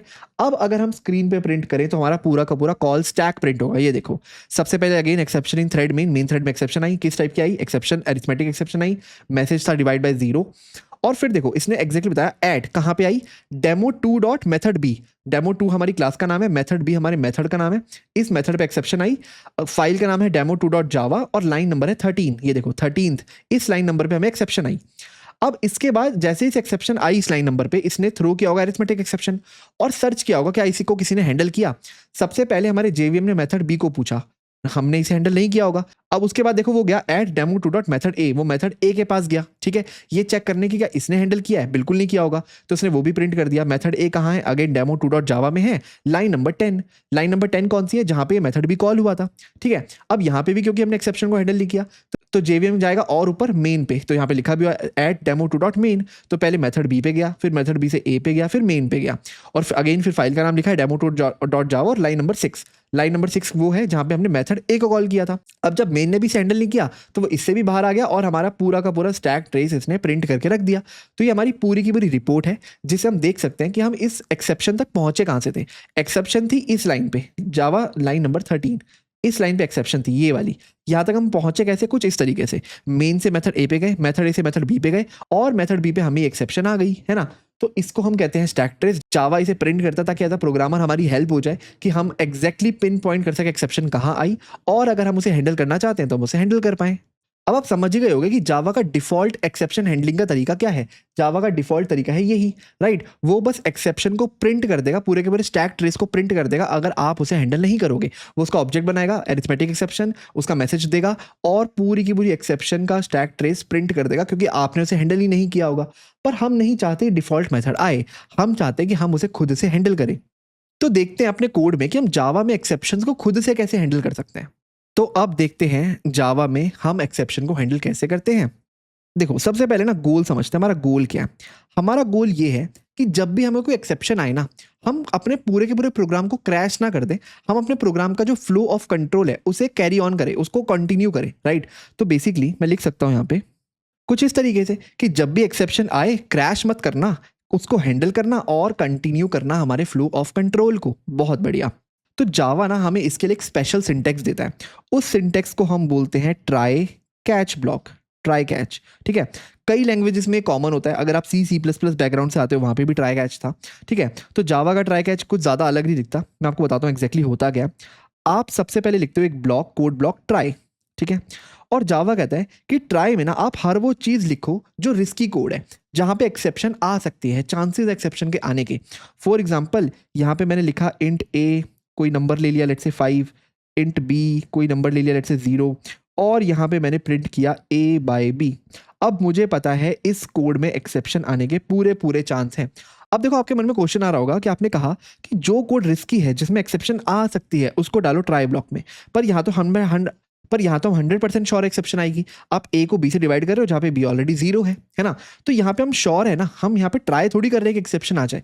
बिल्कुल सही है इस केस में, पर आप सोचो ये जो ए और बी है, लेट्स से यूजर से इनपुट आता हो तो हमें नहीं पता यूजर बी में क्या डाल देगा। अगर यूजर ने बी में 0 डाला तो ये ट्राई ब्लॉक रिस्की है, अगर यूजर ने बी में 0 नहीं डाला तो ये ट्राई ब्लॉक में कोई दिक्कत नहीं है, ठीक है। तो ये एक तरीका है बताने का जावा को कि ये जो कोड है ना, जो भी ट्राई ब्लॉक में मैंने रखा हुआ है ये रिस्की कोड है। तो आप रिस्की कोड लिखो ट्राई ब्लॉक में, और अगर रिस्की ब्लॉक में एक्सेप्शन नहीं आती है कोई दिक्कत नहीं है, हमारा ट्राई ब्लॉक नॉर्मली चल जाएगा। अगर एक्सेप्शन आ जाती है तो आप एक स्पेशल ब्लॉक लिखो इसके नीचे जिसको आप बोलते हो कैच, ठीक है। अब इसके ब्रैकेट में क्या आएगा अभी बताता हूँ। ब्रैकेट में आप मान लो कोई आएगी एक्सेप्शन टाइप, आप इसको एक मेथड कॉल की तरह मानो कि कैच एक मेथड है, ठीक है, और उस मेथड के अंदर आप कुछ पैरामीटर दे रहे हो, तो पैरामीटर दे रहे हो एक्सेप्शन टाइप का, एक्सेप्शन एक क्लास है और उसका लेट से वेरिएबल नेम है ई, कुछ इस तरीके से। और अगेन आप अपना कोड ब्लॉक को खोलो, तो आप लिखते हो ट्राई कि ये कोड को ट्राई करो। अगर एक्सेप्शन नहीं आती कोई दिक्कत नहीं है, इस कोड को रन कर दो। अगर एक्सेप्शन आती है जहां पे भी लेट से इस लाइन नंबर पे एक्सेप्शन आएगी, तो ये जो कैच है वो उस एक्सेप्शन को हैंडल करेगा। हैंडल करने का मतलब क्या हुआ, हैंडल करने का मतलब सिंपली ये हुआ कि कैच बताएगा कि अगर ये होता है कोड में कि ए बाय बी आप डिवाइड कर रहे थे और एरिथमेटिक एक्सेप्शन आ गई, तो हमारा फ्लो ऑफ कंट्रोल कैसे चलना चाहिए, एक्चुअली क्या होना चाहिए। अभी हम देखेंगे कोड में चल के कि कैसे काम करता है, ठीक है। अभी के लिए आप बस इतना समझ लो कि यहां पे इस ट्राई में आता है हमारा रिस्की कोड और इस कैच में आता है हमारा प्रिवेंटिव कोड, कि अगर हमारा रिस्की कोड फट गया तो क्या प्रिवेंटिव मेजर्स हमें अपनाने हैं। तो अभी आप बस इतना समझो कि यहाँ पे आता है हमारा रिस्की कोड, जो कोड रिस्की है जिसमें एक्सेप्शन आ सकती है, और इस प्रिवेंटिव और इस कैच के अंदर हम लिखते हैं अपना प्रिवेंटिव कोड कि अगर हमारा कोड फट गया तो हमें क्या प्रिवेंटिव मेजर्स अपनाने हैं। हाँ जी, तो एक बार ना हम अपनी एक्सेप्शन हैंडलिंग को यहाँ पे देखते हैं, एक्सेप्शन हैंडलिंग कि हम करते कैसे हैं, और अगेन हम अपने डिवाइड बाय जीरो वाली प्रॉब्लम को लेके चलेंगे। तो हमने क्या कहा, हमारे पास सबसे पहले आता है एक ट्राई ब्लॉक, ठीक है। इसके अंदर हम लिखते हैं हमारा ऐसा कोड जो रिस्की हो सकता है। तो लेट्स से मैंने यहाँ पे लिख दिया इंट a = 5, इंट b = 0। आप मान सकते हो कि a और b वैल्यू यूजर से आ रही होगी, इसलिए हमारा रिस्क है। हमें नहीं पता यूजर b में 0 डालता है या नहीं डालता, हमें नहीं मतलब यूजर क्या डालता है, जो भी वो डालता है हम तो बस a बाई b प्रिंट करने की कोशिश करते हैं। अगर यूजर सही डालेगा, a और b को अच्छा यूजर होगा तो बढ़िया है, उसको डिवीजन मिल जाएगा। पर अगर वो सही नहीं डालेगा, b में डाल देगा 0, तो हम कैच करेंगे अपनी एक्सेप्शन को। और अब देखो यहाँ पे हम क्या लिखते हैं, मैंने कहा था ना एक एक्सेप्शन टाइप का ऑब्जेक्ट आता है। कौन सा एक्सेप्शन ऑब्जेक्ट, जिसको हम यहाँ से थ्रो कर रहे हैं। अब यहाँ पे कौन सा एक्सेप्शन आना चाहिए, जो कि इस ट्राई ब्लॉक में एक्सेप्शन आ सकती है। अब a बाई बी को जब आप डिवाइड करोगे आपकी एरिथमेटिक एक्सेप्शन आएगी, राइट। तो हम लेट्स से काम करते हैं, इसी एरिथमेटिक एक्सेप्शन को यहाँ पे कैच करते हैं। तो एरिथमेटिक एक्सेप्शन ई, कुछ इस तरीके से। अब ई क्या है, कुछ नहीं, वेरिएबल का नाम है। जैसे आपको पता है एरिथमेटिक एक्सेप्शन ऑब्जेक्ट का नाम है। अगर हम इस क्लास के अंदर जाएं तो आप देख सकते हो एरिथमेटिक एक्सेप्शन, ठीक है। अभी एक्सटेंड करती है रन टाइम एक्सेप्शन को, वो हायरार्की हम बाद में देखेंगे। पर अभी के लिए आप मान लो ये एक ऑब्जेक्ट है, इसका वेरिएबल है, ठीक है। अब हम कहते हो अगर ये एक्सेप्शन आती है तो मुझे क्या करना चाहिए, ये मैं डिसाइड करूंगा एज अ प्रोग्रामर। अब मैंने जेवीएम को कंट्रोल नहीं दिया, मैंने खुद से डिसाइड करने की कोशिश की। तो लेट्स से मैं कहता हूँ कुछ नहीं करना चाहिए, स्क्रीन पे प्रिंट कर दो division by 0 is not allowed, बस इतना प्रिंट कर दो और कुछ मत बोलो, ठीक है। और उसके बाद अपना नॉर्मल कोड प्रिंट करना शुरू कर दो। लेट्स से यहाँ पे स्टेप 2 लिखा हुआ है जैसे हमने पहले लिखा हुआ था, और इस सबसे पहले ट्राई से भी पहले मैंने यहाँ पे लेट्स से स्टेप 1 लिखा हुआ है, ठीक है। तो अब देखो अब क्या होगा, हमारा स्टेप 1 प्रिंट होगा, फिर हम ए को बी से डिवाइड करने की कोशिश करेगा हमारा फ्लो ऑफ कंट्रोल। अगर वो कर पाता तो ठीक है, पर इस केस में नहीं कर पाएगा। तो हम जाएंगे कैच में, और कैच में division by 0 is not allowed print हो जाएगा, और उसके बाद स्टेप 2 भी प्रिंट हो जाएगा। मतलब इस बार हमारा फ्लो ऑफ कंट्रोल ब्रेक नहीं होगा, हमारा प्रोग्राम क्रैश नहीं करेगा। तो अभी देखेंगे हमारा एग्जीक्यूशन फ्लो कैसा होता होगा, पहले इसे रन करके देखते हैं। तो देखो step 1 division by 0 is not allowed, step 2 right, हमारा कोड नहीं फटा, क्रैश नहीं किया जैसे पहले हो गया था। अब देखते हैं हमारा एग्जीक्यूशन फ्लो कैसा होता होगा, राइट। जो हमने डिस्कस भी किया था ना पहले कि अगर हमने एक्सेप्शन को हैंडल नहीं किया तो क्या होगा एग्जीक्यूशन फ्लो। अब अगर हमने हैंडल कर लिया तो क्या होगा। तो अगेन सबसे पहले हमारा फ्लो ऑफ कंट्रोल आएगा इस लाइन पे, स्टेप 1 प्रिंट हो जाएगा स्क्रीन पे, जो कि हो भी गया था। फिर हम एंटर करेंगे ट्राई ब्लॉक में। तो जैसे ही जावा देखता है, जैसे जेवीएम देखता है ट्राई ब्लॉक, वो समझ जाता है कि ये एक रिस्की कोड है। ओके तो उसने पहले इंट a = 5 इसको एग्जीक्यूट किया, मतलब एक वेरिएबल बनाया a, उसमें 5 वैल्यू डाली, फिर एक वेरिएबल बनाया b, उसमें 0 वैल्यू डाली, और फिर स्क्रीन पे हमने प्रिंट करने की कोशिश की a बाई b। जैसे ही जेवीएम ने ये लाइन देखी, जेवीएम समझ गया this is a risky code, ये तो इलीगल है, दिस इज इलीगल स्टेटमेंट, ये अलाउड नहीं होना चाहिए। अंदर से वो क्या करेगा, अंदर से वो एक न्यू एरिथमेटिक ऑब्जेक्ट का, एरिथमेटिक एक्सेप्शन का ऑब्जेक्ट बनाएगा। तो न्यू एरिथमेटिक एक्सेप्शन, और यहाँ पे लेट्स से मैसेज दे देगा डिवाइड बाय 0, जो हमने डिस्कस भी किया था, बाय 0, कुछ इस तरीके से। और जैसे ही बनाएगा हमारे नॉर्मल फ्लो ऑफ कंट्रोल को वो ब्रेक कर देगा, ठीक है। और देखेगा कि इस एक्सेप्शन को किसी ने हैंडल किया है। तो सबसे पहले कौन किसको देखेगा, इस करंट मेथड को। तो मेन मेथड ने क्या इस एक्सेप्शन को हैंडल किया है, आंसर है बिल्कुल किया है। कैसे हैंडल किया आपको पता है, ये हमने ट्राई ब्लॉक में रखा था तो इसका कैच जरूर होगा। तो अब इसको पता है कि, अब देखो कैसे हैंडल किया, इसको पता है कि ये सब कुछ ट्राई ब्लॉक में आता है, तो वो सर्च करने की कोशिश करेगा इसका रिस्पेक्टिव कैच ब्लॉक, ठीक है। तो इसको पता है कि मैंने एरिथमेटिक एक्सेप्शन थ्रो किया है, तो क्या ऐसा कैच एग्जिस्ट करता है जो एरिथमेटिक एक्सेप्शन को कैच करता हो, राइट, बिल्कुल करता है। ये रहा कैच, राइट, ये रहा कैच, राइट। तो देखेगा ओके ऐसा कैच एग्जिस्ट करता है, तो मैं इसके अंदर जाऊंगा। अब वो इस कैच स्टेटमेंट के अंदर गया और फिर इस लाइन को प्रिंट कर देगा, division by 0 is not allowed. अब एक बार जैसे ही इस लाइन को प्रिंट किया, हमारा जेवीएम श्योर हो चुका है कि एज अ प्रोग्रामर हमने एक्सेप्शन को हैंडल कर लिया। अब उसको कोड को क्रैश करने की कोई जरूरत नहीं है, ठीक है। अब वो कैरी ऑन कर सकता है हमारे नॉर्मल फ्लो ऑफ कंट्रोल को। तो यही है तरीका कि हम एक्सेप्शन को ऐसे हैंडल कर सकते हैं। इनफैक्ट अगर आप इंटरेस्टिंगली सोचो, इसका नेमिंग कन्वेंशन इसीलिए ऐसे बना हुआ है कि आप एक एरिथमेटिक एक्सेप्शन को थ्रो करते हो। अब थ्रो करने का मतलब आपने उसे पास ऑन किया अपने करंट मेथड को। क्या उस मेथड ने उसको क्या उस मेथड ने उसको हैंडल किया हुआ है, अगर हैंडल किया तो अच्छी बात है, नहीं किया तो वो पास ऑन हो जाएगा अपने पेरेंट मेथड को, और वो इस तरीके से हमारा पूरा फ्लो चलता जाएगा। इंटरेस्टिंगली जो हमारा प्रीवियस कोड था जिसमें मेन हमारा मेथड ए को कॉल करता था, मेथड ए मेथड बी को, और मेथड बी हमारा ये रिस्की स्टेटमेंट एग्जीक्यूट करता था। अगर मैं इसमें एक्सेप्शन हैंडलिंग को लगाऊं तो वो कुछ इस तरह दिखेगी। लेट्स से उसको मैं अलग फाइल में करता हूं।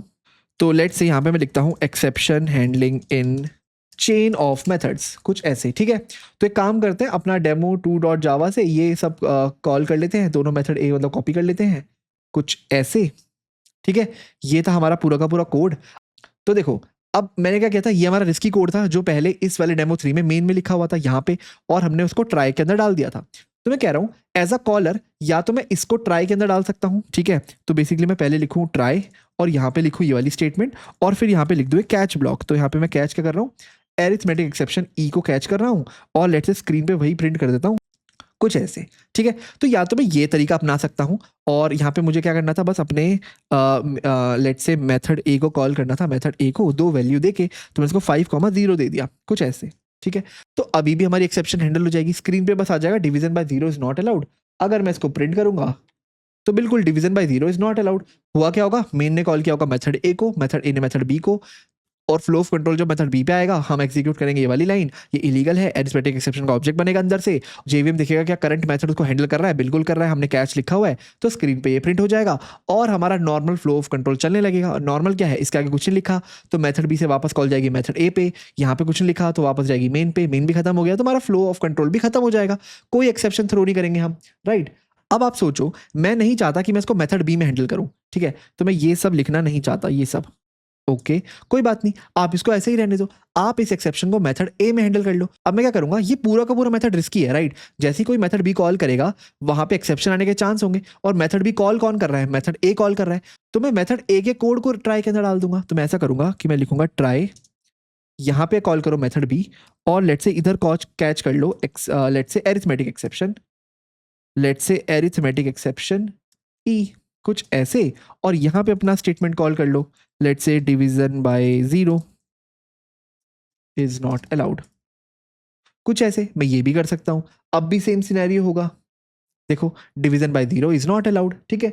इनफैक्ट मैं चाहूं से कहीं भी हैंडल कर सकता हूं, मैं चाहता तो इसको यहां पे भी हैंडल ना करता, ठीक है, यहां पे भी हैंडल करता, यहां पे मैं सीधा मेथड भी ही कॉल करता और उसको हैंडल करता अपने मेन में। उसके लिए मुझे क्या करना पड़ता, आपको पता ही है, इसे डालना पड़ता ट्राई ब्लॉक में, ठीक है, ये रिस्की मेथड है, और मैं यहां पे लिखता अपना कैच ब्लॉक एरिथमेटिक एक्सेप्शन ई, और लेट से स्क्रीन पे मैं कुछ प्रिंट करता, ठीक है, डिवाइड बाय 0,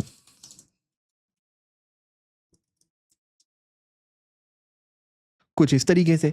अब इसको भी अगर मैं रन करता तो बिल्कुल सेम आउटपुट आ जाता, divide by 0 is not allowed, ठीक है। आई होप आपको समझ आ गया होगा कि जैसे मैंने कहा था ना स्टैक ट्रेस कैसे प्रिंट होती है, तो आप वही देखो, सबसे पहले हमारा मेन मेथड कॉल हुआ, हमारा फ्लो ऑफ कंट्रोल गया मेथड ए के अंदर, ये हमने ट्राई के अंदर लिखा हुआ है, राइट। तो जेवीएम समझ गया कि कुछ ना कुछ तो रिस्की आने वाला होगा, मेथड ए के अंदर गया 5,0 देके, मेथड ए ने कॉल किया मेथड बी को, उसके अंदर गया 5,0 देके, तो मेथड बी में आ गया। अब हमारा फ्लो ऑफ कंट्रोल आया इस लाइन पे, उसने देखा मैं ए बाय बी को डिवाइड कर रहा हूं, तो जेवीएम समझ जाएगा दिस इज इलीगल, अंदर से वो कॉल करेगा new arithmetic object, new arithmetic exception का एक ऑब्जेक्ट बनाएगा कुछ इस तरीके से, और यहाँ पे मैसेज लिखेगा डिवाइड बाय 0, है ना, और हमारे नॉर्मल फ्लो ऑफ कंट्रोल को ब्रेक कर देगा और पूछेगा कि क्या मेथड बी ने इसको हैंडल किया है, उसको आंसर मिलेगा नहीं, तो वो पेरेंट पे जाएगा मेथड बी के कि क्या मेथड ए ने हैंडल किया है, आंसर है नहीं। फिर वो मेथड ए के पेरेंट पे जाएगा क्या मेन ने हैंडल किया है, आंसर है यस, क्योंकि इसे मेन ने हैंडल कर लिया तो वो प्रिंट कर देगा divide by 0 is not allowed, और अपना normal flow of control print करना शुरू हो जाएगा, और इसके बाद हमारा नॉर्मल फ्लो ऑफ कंट्रोल चलना स्टार्ट हो जाएगा, ठीक है। पर अगर आपको पता है मेन ने भी इसे हैंडल नहीं किया होता तो हम इससे बाहर आ जाते और पूरा का पूरा स्टैक ट्रेस प्रिंट कर देते। अब यहाँ पे एक इंटरेस्टिंग क्वेश्चन, ठीक है, लेट्स से मैंने यहाँ पे लिखा हुआ था system.out.println स्टेप 1, कुछ ऐसे, ठीक है, और मैंने यहाँ लास्ट पे लिखा हुआ था स्टेप 2, ठीक है, तो इसको मैं स्टेप 2 कर देता हूँ, कुछ ऐसे। अब आप दिमाग लगाओ बिल्कुल फर्स्ट थॉट प्रिंसिपल से कि हमारा क्या क्या प्रिंट होना चाहिए। सबसे पहले प्रिंट होना चाहिए हमारा स्टेप 1, बिल्कुल ड्राई रन करके देखते हैं, ठीक है। मेन फंक्शन में कोड आया, मेन फंक्शन हमारा फ्लो आया, सबसे पहले प्रिंट हुआ स्टेप 1।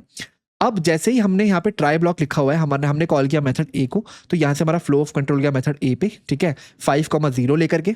फिर मेथड ए ने कॉल किया मेथड बी को, हमारा फ्लो ऑफ कंट्रोल गया मेथड बी पे 5,0 दे करके, राइट। तो मैं यहाँ पे लिखता रहता हूँ, ठीक है। हमने सबसे पहले कॉल किया मेन को, मेन से हमारा फ्लो ऑफ कंट्रोल गया मेथड ए में, ठीक है, यहाँ से हमारा फ्लो ऑफ कंट्रोल गया मेथड बी में, कुछ इस तरीके से। और लेट्स से यहाँ पे मैं लिख रहा हूँ कि स्क्रीन पे क्या प्रिंट हुआ, कुछ इस तरीके से। सबसे पहले हमारा प्रिंट हुआ होगा स्टेप 1, ठीक है, ये तो प्रिंट हो गया होगा। अब हम यहाँ पे खड़े हैं, यहाँ पे है ना, मेथड बी के अंदर, और हमें पता है ये वाली जो स्टेटमेंट है ये इलीगल स्टेटमेंट है, हमारा न्यू अरिथमेटिक एक्सेप्शन थ्रो होगा जेवीएम के थ्रू। तो जेवीएम करेगा सबसे पहले मेथड बी से पूछेगा, हमारे कॉल स्टैक में देखो क्या क्या चढ़ा होगा, मेन मेथड होगा, उसके ऊपर मेथड ए होगा, उसके ऊपर मेथड बी होगा। तो हमारा जेवीएम मेथड बी से पूछेगा कि क्या तूने इसे हैंडल किया है, आंसर है नहीं किया। हमने यहाँ पे कोई ट्राई कैच ब्लॉक नहीं लगा रखा, तो यहां से हमारा कोड कहां जाएगा, मेथड ए पे, है ना, जेवीएम मेथड ए पे पूछना चाहेगा। अब आपको पता है जैसे ही जेवीएम मेथड बी से मेथड ए को पूछने चाहेगा तो वो क्या करेगा, हमारा जो स्टैक था जिसमें सबसे पहले मेन पुश हुआ, फिर मेथड ए पुश हुआ, फिर मेथड बी, वो मेथड बी को कर देगा पॉप, राइट, तभी तो वो मेथड ए को एक्सेस कर पाएगा। तो वो मेथड ए से पूछेगा कि क्या तूने हैंडल किया है, वो बोलेगा मैंने हैंडल नहीं किया। ओके, तो वो इसके भी पेरेंट पे जाना चाहेगा, इसका पेरेंट क्या है, इसका पेरेंट है मेन, तो वो मेथड ए को भी स्टैक से पॉप कर देगा कुछ ऐसे, और वो मेन पे जाएगा। अब वो मेन से पूछेगा क्या तूने हैंडल किया, वो कहेगा बिल्कुल किया, ये रहा मेरा ट्राई ब्लॉक, ये रहा मेरा कैच ब्लॉक। अब वो देखेगा हाँ कैच तो है, तो प्रिंट कर देगा divide by zero is not allowed, यानी कि हमारी ये वाली लाइन स्क्रीन पे आ जाएगी। तो मैं ये भी लिख देता हूँ, स्टेप 1 के बाद आ गई ये, और जैसे ये कैच खत्म हुआ हम खड़े हैं इस लाइन पे, ठीक है, यानी कि हमारे मेन फंक्शन के इस लाइन पे खड़े हैं। इसके बाद तो हमारा मेन कोड भी खत्म हो गया, तो हम स्टैक से मेन को भी पॉप कर देंगे और हम आ जाएंगे मेन से भी बाहर, यानी कि कभी भी ये स्टेप 2 प्रिंट ही नहीं हो पाएगा, क्योंकि हमारे जेवीएम ने जब इस लाइन को एग्जीक्यूट करने की कोशिश की उसने पूरा फ्लो ऑफ कंट्रोल रोक दिया और ये ढूंढना शुरू कर दिया ऊपर जाते हुए कि इसको किसने हैंडल किया है। अब क्योंकि मेथड बी ने इसे खुद से हैंडल नहीं किया तो वो इस लाइन तक कभी पहुंच ही नहीं पाएगा, ये अनरीचेबल लाइन होगी। तो अब देखो हमारा प्रिंट होगा step 1 and divide by zero is not allowed, ठीक है। इसे रन करके देखते हैं एक बार, ये देखो step 1 and divide by zero is not allowed. ये बहुत इंटरेस्टिंग है। अगर मान लो मैंने यहीं पे इस सिचुएशन को हैंडल कर लिया होता, तो अगर ये जो ट्राई कैच ब्लॉक है मैं यहां ना लिख करके इसको मैं यहां से अगर हटा दूं, ठीक है, अगर मैं यहां ना लिख करके सिर्फ मेथड कॉल करता तो उसको मैं यही लिखता जो हमारा रिस्की कोड था मेथड बी के अंदर। तो बेसिकली इसको मैं लिखता ट्राई ब्लॉक के अंदर, लेट से मैं लिखता ट्राई, ठीक है, और इस पूरी लाइन को मैं लिखता ट्राई ब्लॉक के अंदर यहां पे, और इसी के अंदर मैं नीचे लिखता कुछ कैच, सेम कैच लिखता अरिथमेटिक एक्सेप्शन ई, और इसको मैं ऐसे लिखता, है ना। तो अब क्या होता, जैसे हमारा फ्लो ऑफ कंट्रोल बीन से ए पे आता, ए से बी पे आता, और हमारी ये वाली होती रिस्की लाइन, वो देखता ये तो इलीगल है, न्यू अरिथमेटिक एक्सेप्शन का ऑब्जेक्ट बनाता और हमारे नॉर्मल फ्लो ऑफ कंट्रोल को ब्रेक करता और पूछता कि इसको किसने हैंडल किया। इस बार इसको मेथड बी नहीं हैंडल किया, तो स्टैक से हमारा कुछ भी पॉप नहीं होगा। तो जैसे मेन ने कॉल किया मेथड ए को, उसने कॉल किया मेथड बी को, तो ये है अभी हमारा करंट स्टैक ट्रेस, ठीक है। तो मेथड बी में ही हमने अपने कोड को हैंडल कर लिया, यानी कि सबसे पहले कॉल होगा स्टेप 1 जो सबसे ऊपर कॉल हो गया होगा यहाँ पे स्टेप 1, फिर हम नीचे आए होंगे, फिर हमने इसको करने की कोशिश की जो कि इलीगल है, ठीक है, हमारी एक्सेप्शन आई होगी, और हम गए होंगे कैच ब्लॉक में, यानी कि प्रिंट हुआ होगा divide by zero is not allowed, जो कि हमने यहाँ लिखा भी हुआ है। उसके बाद जैसे कैच खत्म हुआ हमारा एक्सेप्शन हैंडल हो चुकी है, हमने कुछ भी स्टैक से पॉप नहीं किया, यानी कि हम मेथड बी के अंदर ही है। तो उसके बाद हमारी प्रिंट हो जाएगी स्टेप 2 बी, राइट, क्योंकि हम हैं मेथड बी के अंदर और हमारा normal flow of control start हो जाएगा। तो अब हम अगर स्क्रीन पे देखेंगे तो स्टेप 1 फिर ये और स्टेप 2 कुछ ऐसे प्रिंट होना चाहिए, और बिल्कुल ऐसे ही प्रिंट हुआ है, राइट। तो ये बहुत इंटरेस्टिंग है। अब कुछ चीज़ों के बारे में बात करते हैं, तो हमने डेमो 3.java अपने सिंपल कोड में चलते हैं जहाँ पे हमने मेन में ही अपने कोड को एग्जीक्यूट किया हुआ है, ठीक है। आप देखो यहाँ पे हमने लिखा था अरिथमेटिक एक्सेप्शन ई, ठीक है, और मैंने कहा था ई क्या है, ई कुछ नहीं है, रेफरेंस वेरिएबल है ऑफ टाइप अरिथमेटिक एक्सेप्शन, यानी कि इसका ऑब्जेक्ट है ना, यानी कि हीप मेमोरी में एक ऑब्जेक्ट होगा जिसको ई पॉइंट करता होगा, ये सब तो हमें पता है।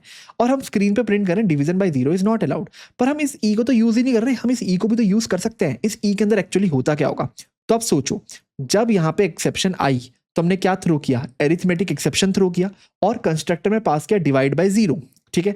तो अरिथमेटिक एक्सेप्शन का एक ऑब्जेक्ट बना होगा हमारी हीप मेमोरी के अंदर, और हम उसे कैच कर रहे हैं यहाँ पे, राइट। तो हम उस ई में उसे कैच करने की कोशिश कर रहे हैं, यानी कि ई पॉइंट करता होगा उस अरिथमेटिक एक्सेप्शन को, है ना। अब हम ई पे भी तो कुछ मेथड कॉल कर सकते हैं, आंसर है बिल्कुल कर सकते हैं। अगर मैं यहाँ पे खुद का मैसेज ना लिखूं और लेट से प्रिंट करूं ई डॉट, तो मेरे पास देखो बहुत सारे फंक्शंस आ जाएंगे, get message, hash code, to string, ये तो मैं पता है ऑब्जेक्ट क्लास से आते हैं, इक्वल्स भी ऑब्जेक्ट क्लास से आता है, पर हमारे पास और भी बहुत सारे मेथड हैं, fill in stack trace, get suppressed, init cause वगैरह वगैरह। हम यहाँ पे लेट से सबसे कॉमन मेथड यूज करते हैं E dot gate message, E dot gate message, ये वाला। तो देखो हमारा स्क्रीन पे कौन सा मैसेज प्रिंट होगा, ये वही वाला मैसेज प्रिंट होगा जो हमारा यहाँ पे हमने लिखा होगा डिवाइड बाय जीरो। आप देखते हैं इसको रन करके, बिल्कुल, स्टेप 1 प्रिंट हुआ, फिर डिवाइड बाय 0 और स्टेप 2। ये देखो, सबसे पहले स्टेप 1 प्रिंट हुआ, फिर ट्राई के अंदर हम कैच में गए, डिवाइड बाय 0 वाला गेट मैसेज और फिर स्टेप 2, ठीक है? तो यहाँ पे वो वाला मैसेज प्रिंट हुआ जो अंदर से जावा लिखता होगा फॉर अरिथमेटिक एक्सेप्शंस। अब देखो, अगर मैं चाहता हूँ कि मैं अपना पूरा का पूरा स्टैक ट्रेस प्रिंट करूँ, राइट? जो आता है ना कि कहाँ पे एरर आया, फिर उसको किसने कॉल किया, जो हमने अभी देखा भी था। अगर मैं चाहता हूँ इवन एक्सेप्शन हैंडल करते हुए भी मैं उसे प्रिंट करूँ किसी रीजन से, तो मैं सिंपली यहाँ पे लिख सकता हूँ E dot print stack trace, वो इसे खुद से संभाल लेगा। अब देखो, मैंने कैच में बस स्टैक ट्रेस को प्रिंट किया और मैं अपना नॉर्मल फ्लो चलाने लग गया। तो सबसे पहले प्रिंट होगा स्टेप 1, फिर हमारा स्टैक ट्रेस प्रिंट होगा और फिर स्टेप 2। इसे रन करके देखते हैं। तो देखो, स्टेप 1, फिर हमारा पूरा का पूरा स्टैक ट्रेस और फिर स्टेप 2, ठीक है? अब यहाँ पे हमने स्टैक ट्रेस प्रिंट क्यों किया? किसी भी रीजन से हो सकता है हमें कुछ लॉग करना हो कि हमारा एक्सेप्शन कहाँ आया है। यहाँ पे तो मैंने डायरेक्टली प्रिंट कर दिया, ठीक है? मैं चाहता तो इसे किसी लॉग फाइल में डलवा सकता था, ताकि जब भी मेरा जो कोड है जो प्रोडक्शन पे चलता है, मेरी अगर एप्लीकेशन लाइव है, तो मैं ये देख पाऊँ कि मेरा ये जो एरर आया है कहाँ पे आया है, जहाँ पे मेरे को पता लग जाएगा, क्लास का नाम, मेथड का नाम, लाइन नंबर, सब कुछ पता लग जाएगा। तो मैं इस एरर को लॉक कर सकूँ किसी भी रीजन से फ्यूचर केसेस में कि ऐसे एरर्स कितने आते हैं। तो इस रीजन से अगर मैं स्टैक ट्रेस प्रिंट करना चाहता हूँ तो मैं बिल्कुल कर सकता हूँ, ठीक है? अब इसको मैं system dot out dot println के अंदर नहीं लिखूंगा, क्योंकि प्रिंट स्टैक ट्रेस को खुद से पता है कि स्टैक ट्रेस को प्रिंट कैसे करते हैं। अंदर से वो स्क्रीन कंसोल पे उसे प्रिंट करने का काम करता होगा। अब देखो, हमने देखा ट्राई ब्लॉक और हमने देखा कैच ब्लॉक। अब ये जो ट्राई कैच ब्लॉक है, ये नॉर्मल इफ एल से कैसे अलग है, ठीक है? तो बेसिकली जो हम जैसे लिख सकते थे कि if b is equal 0, b is equal 0, तो हम ये लाइन प्रिंट कर देते कि लेट्स से यहाँ पे अगर लिखा होता divide by 0 is not allowed, जो पहले लिखा हुआ था, तो उसको दोबारा लिख देता हूँ। इसको मैं कमेंट करता हूँ और मैं लिख देता हूँ let's say division by 0 is not allowed. तो कुछ इस तरीके की लाइन में यहाँ पे लिख देता डिवीजन बाय 0 नॉट अलाउड। तो इसमें क्या फर्क है और हमारे ट्राई कैच में क्या फर्क है? देखो, दोनों का ना इंटेंशन का फर्क है। जो हमारा नॉर्मल इफ एल्स होता है ना, वो होता है प्रिवेंटिव मेजर, कि ऐसा होना ही नहीं चाहिए। अगर बी 0 है तो मैं ये होने ही नहीं दूंगा, ठीक है? लेकिन ये जो ट्राई कैच है, ये प्रिवेंटिव नहीं है। ट्राई कहता है कि इसको करने की पहले कोशिश करो। अगर तुम कर ही नहीं पाए, लेट्स से ये हो ही नहीं पाया, तो एक्सेप्शन थ्रो कर दो। पर क्या हमारा normal if else exception throw करता है? आंसर है बिल्कुल नहीं। हम उसमें वहीं पे ही लिख देते हैं कि इफ बी इज इक्वल 0, तो ये करो ही मत, ए डिवाइड बाय बी करो ही मत। यानी कि उस केस में हमारी एक्सेप्शन का ऑब्जेक्ट बना ही नहीं, ठीक है? तो ये प्रिवेंटिव था। पर ये जो हमारा ट्राई कैच है, ये प्रिवेंटिव नहीं है। बेसिकली इसको हम कह सकते हैं कि पहले ट्राई करने की कोशिश करो, ट्राई फर्स्ट। अगर एक्सेप्शन आती है तो आप एक्सेप्शन को थ्रो करो और यहाँ पे उसे कैच कर लो, कुछ इस तरीके से, ठीक है? अब एक और चीज, जावा ने कहा कि ट्राई कैच के अलावा मैं आपको एक और ब्लॉक देता हूं। उस ब्लॉक को हम बोलते हैं फाइनली। और यहाँ पे हम सीधा कोड ब्लॉक को खोल सकते हैं, ठीक है? यहाँ पे कोई पैरामीटर नहीं देता। अब ये फाइनली ब्लॉक क्या है?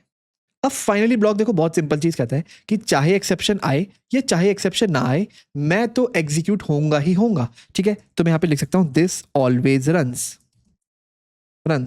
अच्छा, मान लो अगर मैं a बाई बी डिवाइड ना कर रहा होता, लेट से मैं यहाँ पे 5 को डिवाइड कर रहा होता 2 से, ठीक है? ओके, उस केस में क्या होता? क्या हमारा जैसे ही फ्लो ऑफ कंट्रोल यहाँ पे आता, a को 5 मिलता, b को 2 मिलता और a बाई बी डिवाइड करता 5 को 2 से, एक्सेप्शन आती? बिल्कुल भी नहीं आती। यानी कि हमारा ये कोड बिल्कुल सही रन हो जाता। 2/5 का जो भी आंसर है 2.5 हमारा स्क्रीन पे प्रिंट हो जाता और हम इस कैच ब्लॉक में एंटर नहीं करते। मैं अभी के लिए फाइनल हटा रहा हूँ, हम इस कैच ब्लॉक में एंटर नहीं करते। यानी कि हमारा स्क्रीन पे प्रिंट होता स्टेप 1, फिर इसका जो भी आंसर आता है और फिर स्टेप 2, ठीक है? एक बार से प्रिंट करके देखते हैं। बिल्कुल, स्टेप 1 आंसर आया 2 और स्टेप 2। अब 2 क्यों आया? क्योंकि ऑब्वियसली यहाँ पे हम इंटीजर प्रिंट कर रहे हैं, तो उसने उसकी डेसिमल वैल्यू को इग्नोर कर दिया होगा, तो इंटीजर आ गया, कोई बात नहीं। तो इसका मतलब ये कि अगर एक्सेप्शन नहीं आएगी तो सिर्फ ट्राई प्रिंट होगा, कैच नहीं। और अगर एक्सेप्शन आएगी तो ट्राई में जहां तक काम हुआ होगा वो तो हो जाएगा प्रिंट, पर उसके बाद कुछ भी प्रिंट नहीं होगा, हम सीधा जाएंगे कैच के अंदर। यानी कि अगर एक्सेप्शन आती है, यहाँ पे 0 होता है, तो इसके नीचे भी अगर हमने लेट से कुछ प्रिंट किया होगा हे, तो ये हे कभी प्रिंट नहीं होगा। हमारा बस प्रिंट होगा स्टेप 1, हमारा एक्सेप्शन थ्रो होगी, यहाँ से प्रिंट होगा division by 0 is not allowed और फिर स्टेप 2। ये हे कभी प्रिंट नहीं होगा, है ना? यानी कि ट्राई सिर्फ तब तक प्रिंट होगा जब तक एक्सेप्शन नहीं आती। तो इसको भी एक बार रन करके देख लेते हैं कि ऐसा ही होता है। बिल्कुल होता है। यहाँ पे हमारा हे प्रिंट नहीं हुआ, ठीक है? और फिर प्रिंट होगा सीधा कैच ब्लॉक। पर फाइनली एक स्पेशल ब्लॉक है जो कहता है नो मैटर व्हाट, एक्सेप्शन चाहे आए चाहे एक्सेप्शन ना आए, मैं तो हमेशा प्रिंट होऊंगा। इसका मतलब ये कि अगर मैंने यहाँ पे ये हे लिखा हुआ है, तो ये हे हमेशा प्रिंट होना चाहिए। तो इस केस में हमारी एक्सेप्शन आएगी तो प्रिंट होगा पहले स्टेप 1, फिर यहाँ पे एक्सेप्शन थ्रो हो जाएगी, यानी कि प्रिंट होगा division by 0 is not allowed, फिर प्रिंट होगा हे और फिर प्रिंट होगा स्टेप 2। तो एक बार देखते हैं क्या ऐसा ही हो रहा है। एंड बिल्कुल ऐसा हो रहा है, step 1 division by 0 not allowed, हे और स्टेप 2, ठीक है? अब अगर मान लो एक्सेप्शन नहीं आती तो यहाँ पे 2 होता तो उस केस में प्रिंट होना चाहिए था स्टेप 1, ठीक है, यानी कि यहाँ पे एक्सेप्शन तो आई नहीं तो इसका आंसर प्रिंट हो जाएगा यानी कि 2, और कैच प्रिंट नहीं होगा लेकिन तब भी हे प्रिंट होगा और स्टेप 2 प्रिंट होगा। तो इसको रन करके देखते हैं। बिल्कुल, स्टेप 1 आंसर प्रिंट हुआ, हे और स्टेप 2, यानी कि नो मैटर व्हाट हमारा फाइनली ब्लॉक एग्जीक्यूट होगा ही होगा। पर ऐसा क्यों, क्या जरूरत है हमें इस फाइनली ब्लॉक की? देखो ये हे वाला एग्जांपल तो बहुत स्टूपिड है, इसका अगर मैं आपको बेटर आंसर दिखाऊं कि फाइनली हमें क्यों चाहिए, तो देखो हमारा ट्राई ब्लॉक किस लिए होता था, आपको पता है ये होता था रिस्की कोड को लिखने के लिए, रिस्की कोड है ना। और अगर हमारी एक्सेप्शन आती है तो ये है हमारा प्रिवेंटिव कोड कि अगर एक्सेप्शन आएगी तो क्या करना है, राइट, प्रिवेंटिव, ये इसको हम हैंडलिंग भी बोल सकते हैं कि हमें हैंडल कैसे करना है एक्सेप्शन को, राइट। और फाइनली हमारा होता है क्लीन अप कोड के लिए, क्लीन अप कोड, ठीक है। ऑब्वियसली ये ऑप्शनल होता है, हमने अभी तक इसको नहीं लगाया तो हमारा काम चल रहा था, ठीक है, ऑप्शनल है ये, पर आप चाहो तो इसको लिख सकते हो क्लीन अप करने के लिए। किस तरह का क्लीन अप, अभी देखो यहाँ पे तो हमने यहाँ पे हे प्रिंट कर रहे हैं, इसका कोई फायदा नहीं है। अब इसका एग्जांपल आप ऐसे सोचो कि जावा में ना कोई भी रिसोर्स जब आप उसे ओपन करते हो, रिसोर्स क्या होती है, लेट्स से फाइल एक रिसोर्स है, डेटाबेस कनेक्शन एक रिसोर्स है। जब भी आप रिसोर्स को ओपन करते हो, लेट्स से आपने कोई फाइल ओपन की या फिर किसी डेटाबेस से कनेक्शन को इस्टेब्लिश किया, तो आपका एज अ डेवलपर काम होता है उसे क्लोज करना, राइट, वरना मेमोरी लीकेज हो सकती है। या फिर आप ऐसे मान सकते हो कि आप किसी रिसोर्स को यूज करके बैठे हो, राइट, तो दूसरी थ्रेड्स उसे कभी यूज नहीं कर पाएगी, इसको मल्टी थ्रेडिंग में देखेंगे। अभी के लिए समझो कि कोई भी रिसोर्स आप यूज करके बैठे हो जिसको आपने ट्राई ब्लॉक में लेट से खोला था और हमारी एक्सेप्शन आ गई तो हम एक्सेप्शन में चले गए और वो रिसोर्स हमारी खुली रह गई। हो सकता है आपने उसे क्लोज किया हो ट्राई में, पर उससे पहले ही एक्सेप्शन आ गई, यानी कि हमारा पहले ही एक्सेप्शन, हमारा एक्सेप्शनल कोड प्रिंट हो गया, है ना। और आपको पता है अगर एक्सेप्शन आ गई तो ट्राई में उसके बाद कुछ भी एग्जीक्यूट नहीं होता जो लिखा होता है, तो हमारा रिसोर्स कभी क्लोज हो ही नहीं पाएगी। तो जावा ने कहा मैं एक स्पेशल ब्लॉक देता हूं जो एग्जीक्यूट होगा ही होगा नो मैटर व्हाट। तो आप यहाँ पे अपना क्लीन अप कोड लिख सकते हो, ठीक है। तो यहाँ पे आप अपनी रिसोर्सेज को क्लोज कर सकते हो, रिसोर्सेज को क्लोज कर सकते हो, ठीक है, जैसे कि डेटाबेस कनेक्शन को बंद कर दिया, फाइल को बंद कर दिया, या फिर आप लेट से यहाँ पे कुछ लॉग का काम कर सकते हो। तो चाहे एक्सेप्शन आए चाहे एक्सेप्शन आए, आपको मान लो कुछ लॉग करना है तो वो आप यहाँ पे कर सकते हो। तो कोई भी ऐसा क्लीन अप वाला काम जो आपको करना है वो आप डालोगे फाइनली ब्लॉक में। अब एक और इंटरेस्टिंग चीज देखते हैं, देखो यहाँ पे जो एक्सेप्शन आ रही है वो है एरिथमेटिक एक्सेप्शन, है ना, और आप कैच भी वही एक्सेप्शन कर रहे हो, एरिथमेटिक एक्सेप्शन। पर आप मान लो अभी के लिए मैं काम करता हूँ फाइनली हटा देता हूँ थोड़ा सिंपल रखने के लिए, ठीक है। अब हमारे पास क्या कोड है, हमारे पास है स्टेप 1, हमने यहाँ पे एक ट्राई कोड लिखा हुआ है, इसको भी हटा देता हूँ, ये तो आपको पता ही है। यहाँ पे हमने अपना ट्राई कोड लिखा हुआ है जो क्या कर रहा है, बस इस a बाई बी को डिवाइड करने की कोशिश कर रहा है, ठीक है। और लेट से यहाँ पे हमने लिखा हुआ है अपना कैच ब्लॉक, तो लेट से यहाँ पे हम लिखा हुआ है कैच ब्लॉक, तो मैंने यहाँ पे थोड़ा साफ कर दिया और इस फाइनली को मैंने अभी के लिए कमेंट कर दिया, ठीक है। अब देखो यहाँ पे आ रही है अरिथमेटिक एक्सेप्शन, पर कैच में मैं कोई और तरह की एक्सेप्शन लिख दूं, लेट से एक और मेरे पास होती है नल पॉइंटर एक्सेप्शन जो कि बहुत फेमस है, ठीक है। मैं यहाँ पे लिख दूं इस तरह की एक्सेप्शन, तो क्या होगा, तो कुछ नहीं होगा, हमारा जेवीएम देखेगा इस एक्सेप्शन को किसने हैंडल किया, तो वो एक ऐसा कैच ढूंढेगा जिसने एरिथमेटिक एक्सेप्शन को हैंडल किया, उसे ऐसा कोई कैच मिलेगा ही नहीं। यानी कि अगेन वही होगा जो नॉर्मल केस में होता है, हमारा फ्लो ऑफ कंट्रोल ब्रेक होगा, पूरा का पूरा स्टैक ट्रेस प्रिंट हो जाएगा और उसके आगे कुछ भी प्रिंट नहीं होगा, राइट, ना तो ये स्टेप 2 प्रिंट होगा, तो बेसिकली सिर्फ स्टेप 1 प्रिंट होगा, हमारी एक्सेप्शन आ जाएगी, उसके बाद कुछ भी प्रिंट नहीं होगा, सिर्फ स्टैक ट्रेस आ जाएगा, स्टेप 2 प्रिंट ही नहीं होगा, राइट, जो हमने नॉर्मल केस में देखा था। तो इसका मतलब एक तरह से हमने एक्सेप्शन को हैंडल ही नहीं किया, राइट, ये बिल्कुल इक्विवेलेंट है। चाहे आपने यहाँ पे कोड लिखा हैंडलिंग का, पर आपने उस एक्सेप्शन को हैंडल नहीं किया जो आ रही है। तो अगर मैं इसको रन करूंगा उससे पहले मैं बी को पहले 0 कर लेता हूँ, यहाँ तो वरना एक्सेप्शन ही नहीं आएगी, ठीक है। तो देखते हैं मेरा कोड क्या से चलता है। हाँ, स्टेप 1 उसके बाद मेरी सीधा अरिथमेटिक एक्सेप्शन थ्रो कर दी हमने, राइट, क्योंकि हमने जिस तरह के एक्सेप्शन को कैच करना चाहिए किया ही नहीं। तो आप समझ गए हमें उसी तरह की एक्सेप्शन हल करनी है जो हम थ्रो कर रहे हैं। इनफैक्ट इसीलिए हम यहाँ पे मल्टीपल कैच भी लिख सकते हैं।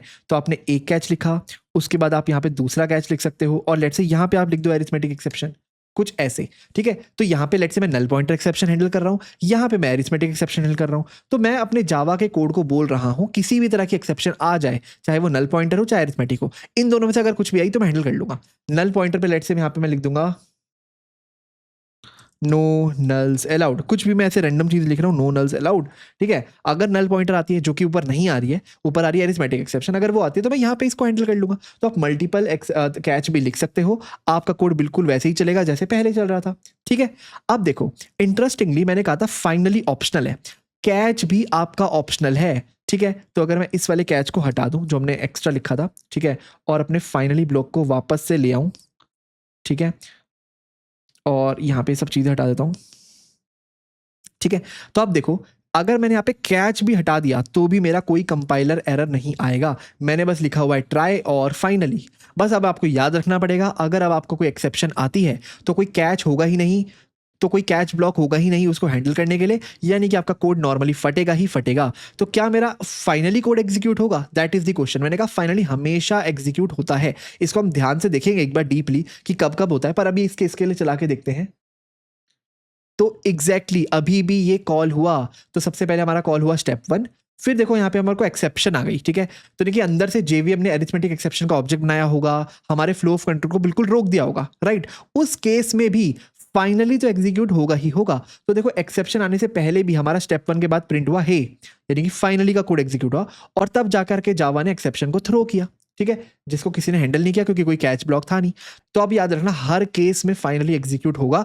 एक आध रेयर केस है जो कि हम एक्सट्रीम केसेस हैं जो कि हम बाद में बात करेंगे, पर हर केस में फाइनली एग्जीक्यूट होगा ही होगा, ठीक है। आई होप आपको मजा आया होगा, बहुत कुछ सीखने को मिला होगा।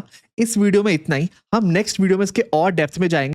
हम देखेंगे अपने पूरे के पूरे हायरार्की को कि हमारी एक्सेप्शन क्लास की क्या हायरार्की होती है, उसके अंदर कौन कौन सी एक्सेप्शंस आती हैं, और डिटेल में समझेंगे एक्सेप्शन हैंडलिंग को फर्दर।